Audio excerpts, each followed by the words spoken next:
صلى الله عليه وسلم اذكروا محاسن ما تاكم الى اخر الحديث الحمد لله আজকে এই বৃহৎ জানাজার উপস্থিত সম্মানিত মুসলিয়ানি কেরাম সময় একবারে কমে গেছে। আকাশের অবস্থা ভালো না, 11টার সময় টাইম দেওয়া, লম্বা আলোচনা করা যাবে না।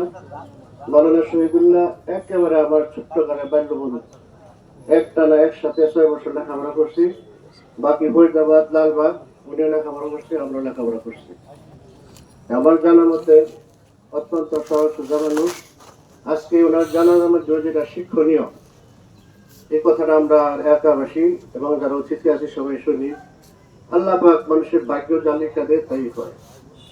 উনি এক বাবার এক সন্তান মাত্র। উনি অর্থনৈতিক যে একটা ব্যাপারে পুরা এখন তো বলা যায় উনি অল্প বয়সে ইন্তেকাল করছে। এই ঝামেলাতে আমরা দুনিয়ার আল্লাহর প্রতি যদি বিশ্বাস থাকে, এই জন্য আল্লাহ পাক যত দিয়ে রাখছে ভাগ্য রাখছে আসবেই। অতিরিক্ত ঝামেলা করার দ্বারা কিছু আসে যায় না। এটা একটা নমুনা, একটা নসিহত এখন আমাদের সামনে। যা আল্লাহ পাক মওত এবং হায়াত পরীক্ষার জন্য সৃষ্টি করছেন, কে উত্তম আমল করতে পারে। আল্লাহ পাক আমাদেরকে উত্তম আমল করার তৌফিক দান করুন।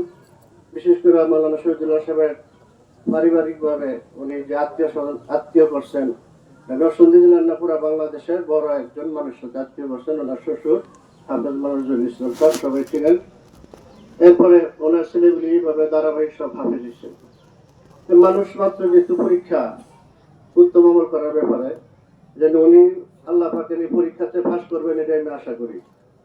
আর মানুষ মৃত্যুবরণ করার পরে তার ভালো দিকগুলি, উত্তম দিকগুলি আলোচনা করতে হয়।